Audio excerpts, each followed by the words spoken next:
ओम शांति। आज 8 अक्टूबर 2022 की साकार मुरली। आज बाबा ने कहा, मीठे बच्चे, तुम्हारी पढ़ाई बुद्धि की है। बुद्धि को शुद्ध करने के लिए प्रवृत्ति में बहुत युक्ति से चलना है। खान पान की परहेज रखनी है। प्रश्न, ईश्वर की कारोबार बड़ी वंडरफुल और गुप्त है, कैसे? उत्तर, हरे के कर्मों का हिसाब किताब चुकता करवाने की कारोबार बड़ी वंडरफुल और गुप्त है।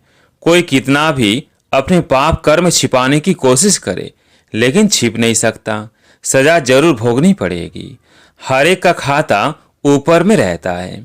इसलिए बाप कहते हैं, बाप का बनने के बाद कोई पाप होता है तो सच बताने से आधा माफ हो जाएगा, सजाएं कम हो जाएंगी। छिपाओ मत।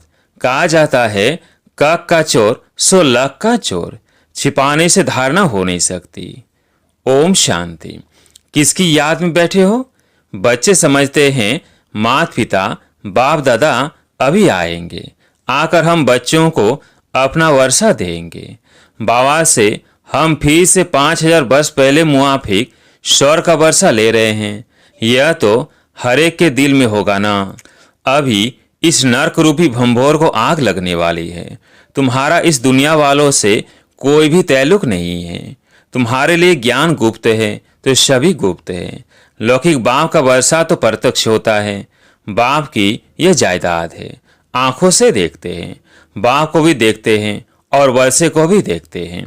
इन आंखों से न आत्मा को न परमात्मा को देख सकते हैं। लौकिक संबंध में अपने को शरीर समझ इनको शरीर को भी इन आंखों से देखते हैं और शरीर देने वाले बाप को भी देखते हैं। टीचर गुरु को भी देखते हैं। यहाँ तो यह बाप टीचर गुरु सब है गुप्त। बच्चे जानते हैं हम आत्माओं को अब ज्ञान का तीसरा नेत्र मिला है। आगे तीसरा नेत्र नहीं था। आत्मा सोई पड़ी थी। अब आत्मा को जगाते हैं तो आत्मा भी गुप्त है। जैसे आत्मा आकर शरीर में प्रवेश करती है, वैसे शिव बाबा भी इस शरीर में आकर के हमको फिर स्वर का मालिक बना रहे हैं। बुद्धि भी कहती है, हमने अनेक बार बाप से वर्षा लिया है, आधा कल्प के लिए, फिर आधा कल्प गंवा देते हैं। अब फिर हम श्रीमत पर अपनी राजधानी स्थापन कर रहे हैं। श्रीमत देने वाला भी गुप्त है। तुम्हारी आत्मा जानती है कि हम परमपिता परमात्मा से गुप्त रूप से सुन रहे हैं। आत्म अभिमानी जरूर बनना है। पहले आत्मा है, पीछे शरीर है। आत्मा अविनाशी, बाप भी अविनाशी। बाप जो शरीर लेता है वो विनाशी है। इस शरीर में आकर बच्चे बच्चे कहते हैं और स्मृति दिलाते हैं कि मैं आया हूँ तुमको दैवी सतयुगी स्वराज के लिए पुरुषार्थ कराने। पुरुषार्थ भी पूरा करना है। सतयुग में सिर्फ तुम्हारा ही राज्य होगा। तुम राज्य करते थे, फिर पुनर्जन्म तो लेना होता है। जो श्री कृष्ण की वंशावली अथवा दैवी कुल के थे वही फिर रहेंगे। दूसरा फिर कोई नहीं होगा। चंद्रवंशी कुल भी नहीं होगा। यह तो बहुत सहज बातें समझने की। बरोबर सतयुग में कोई धर्म नहीं था। अभी तो ढेर धर्म हैं। आपस में लड़ते झगड़ते रहते हैं। अनेक तालियां बजती रहती हैं। सतयुग में धर्म ही एक है तो ताली बजती नहीं। तो तुम बच्चे गुप्त ही अपना राज्य स्थापन कर रहे हो। हर एक कहेंगे हम अपने राज्य में ऊंच पद पाने का पुरुषार्थ कर रहे हैं। तो इतनी बहादुरी भी चाहिए। तुम्हारा नाम ही है शिव शक्तियां। शेर पर सवारी कोई होती नहीं है। यह महिमा दिखाई है, इसलिए शक्ति को शेर पर बिठाते हैं। तुम कोई शेर पर तो नहीं बैठते हो। तुम तो माया पर जीत पाने वाले हो। यह पहलवानी दिखाते हो, इसलिए तुम्हारा नाम शिव शक्ति सेना रखा है।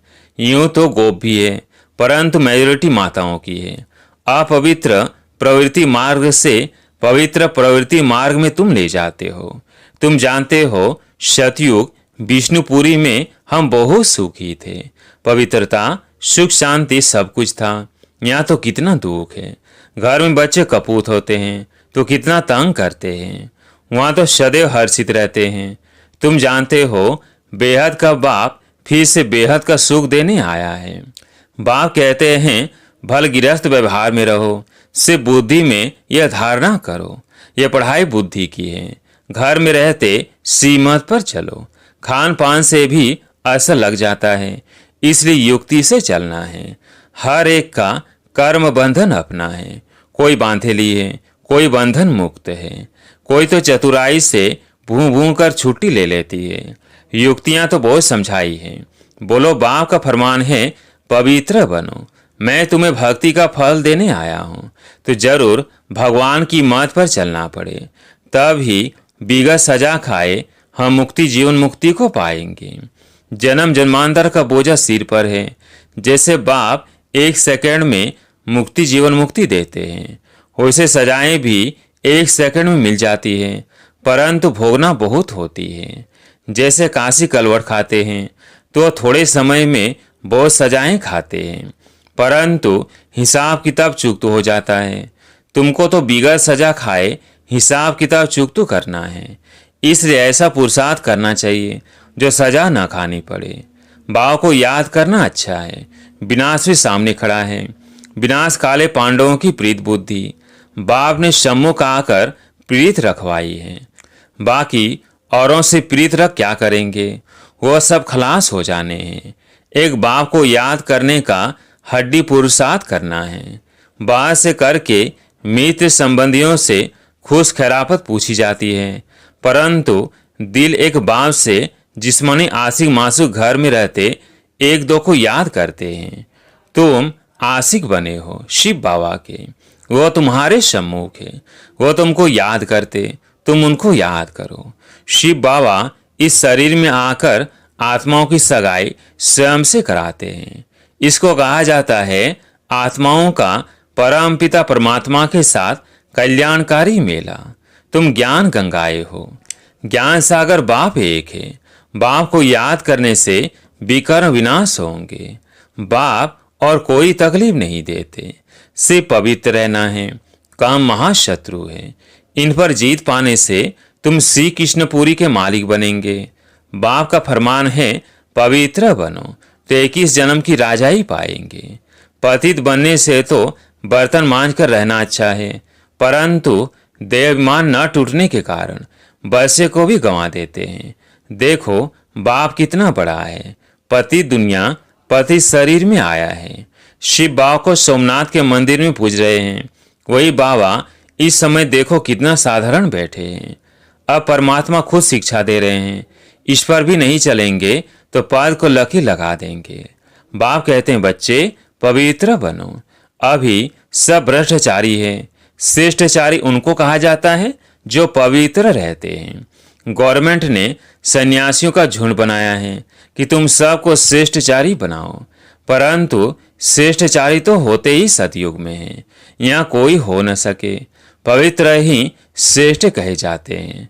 सन्यासी पवित्र हैं, परंतु फिर भी अपवित्र से जन्म लेते हैं, क्योंकि है ही माया का राज्य। कोई योग बल से जन्म तो लेते नहीं हैं। बाप बच्चों को समझाते हैं दिल हमेशा साफ रहनी चाहिए, जरा भी अहंकार न रहे। बिल्कुल गरीब बन जाना अच्छा है। बाप है गरीब निवाज, वाह गरीबी वाह। गरीबों को साहूकार बनाना है। बाप कहते हैं भारत को गरीब से साहूकार बनाता हूँ। भारतवासी बनेंगे और बनेंगे वो जो सीमत पर चलेंगे, वही शौर के मालिक बन सकेंगे। बाप सहज राजयोग सिखलाते ही हैं श्री कृष्णपुरी अथवा शौर का मालिक बनने के लिए। बाप का फरमान है पवित्र बनो, और कोई मनुष्य को हम गुरु नहीं मानते। जाति खींच-पीट होती है पवित्रता पर। किसको मार मिलेगी, घर से निकाल देंगे तो क्या करेगी। बाप उनको शरण देते हैं, परंतु ऐसे भी नहीं कि बाप पास आकर फिर संबंधी याद पड़े और नुकसान करते रहे, फिर दोनों जहानों से निकल जाते हैं। ज्ञान की धारणा नहीं करते तो सुधरते नहीं, पुरानी ही चाल चलते रहते हैं। यहाँ तो कोई भी पाप नहीं करना चाहिए। तुमको तो पुण्यात्मा बनना है। श्रीमत के आधार पर अपने आप से पूछो, यह पाप है वह पुण्य है। बाबा समझाते हैं जो भी पाप किए हैं वह बाप को सुनाने से आधा पाप मिट जाएगा। बहुत बच्चे बताते हैं हमने यह किया है, यह गुनाह है, फलाने से पतित बने हैं। बाप तो जानते हैं ना कितने विकर्म किए हैं। समझाते हैं अभी कोई पाप नहीं करो, नहीं तो सजा एकदम 100 गुनी हो जाएगी। फिर धर्मराजपुरी में साक्षात्कार कराएंगे। तुम ऐसे ऐसे पाप करके छिपाते थे, छिप तो नहीं सकता। भल नहीं देखते हैं, वह बाप तो अच्छी रीति जानते हैं ना। धर्मराज के पास सारा खाता रहता है। ईश्वरीय कारोबार बड़ी वंडरफुल और गुप्त है। कहते हैं ना, जरूर पाप किया है, तब दूसरे जन्म में छी छी हमें जन्म मिला है, तो जरूर जमा होता है ना। अभी वो खाता यहाँ है, इसलिए बाप समझाते रहते हैं कि अब कोई पाप नहीं करना। कक का चोर सो लक का चोर कहा जाता है। समझना चाहिए कि हम बहुत बड़ा पाप करते हैं, फिर पद भ्रष्ट हो जाएंगे। धारणा नहीं होती तो ईश्वरीय सर्विस कर नहीं सकते। औरों का भी कल्याण करना है। ऐसे समय बर्बाद करेंगे, पाप करते रहेंगे तो पद कम हो पड़ेगा, फिर कल्प कल्पांतर के लिए वह पद हो जाएगा। इसलिए जितना हो सके पुरुषार्थ करना है। पूछते हैं बाबा के पास क्यों आते हो? कहते हैं सूर्यवंशी राजधानी का वर्षा लेने, तो सीमत पर जरूर चलना पड़े। देखना है कि मेरे से कोई बुरा काम व पाप तो नहीं होता है, नहीं तो 100 गुना दंड पड़ जाएगा। फिर दास दासी जाकर बनेंगे। यहाँ इसलिए थोड़ी आए हो, मम्मा बाबा कहते हो तो नर से नारायण बनना चाहिए ना। बिगर धारणा के पद कैसे पाएंगे? मम्मा बाबा कहते भी माँ बाप के तख्त पर न बैठे तो समझेंगे पूरा पढ़ते नहीं हैं। मम्मा बाबा तो नर से नारायण, नारी से लक्ष्मी बनते हैं ना। तुमको भी बाप वही पढ़ाते हैं ना, तो बाप से पूरा वर्षा लेना चाहिए। बहुत है जो छिप छिप करके पाप करते रहते हैं, बतलाते नहीं हैं।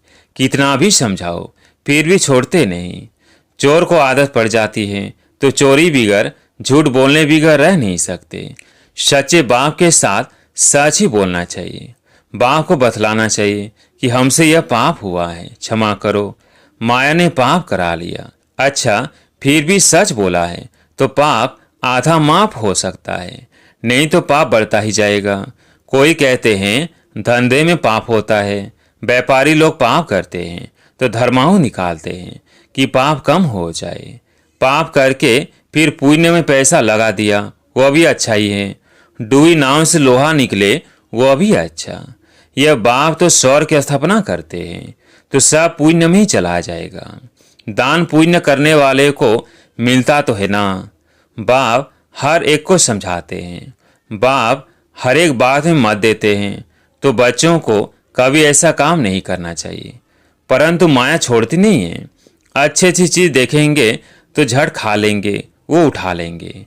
ऐसे से पाप कर्म करने से अपना ही पद भ्रष्ट कर लेते हैं। कई बच्चे बाबा बाबा कहकर फिर हाथ छोड़ देते हैं। हाथ छोड़ा फिर क्या हाल होगा? माया एकदम ही कच्चा खा लेगी, फिर वो कौड़ी का भी नहीं रहता। नंबरवार तो होते हैं ना।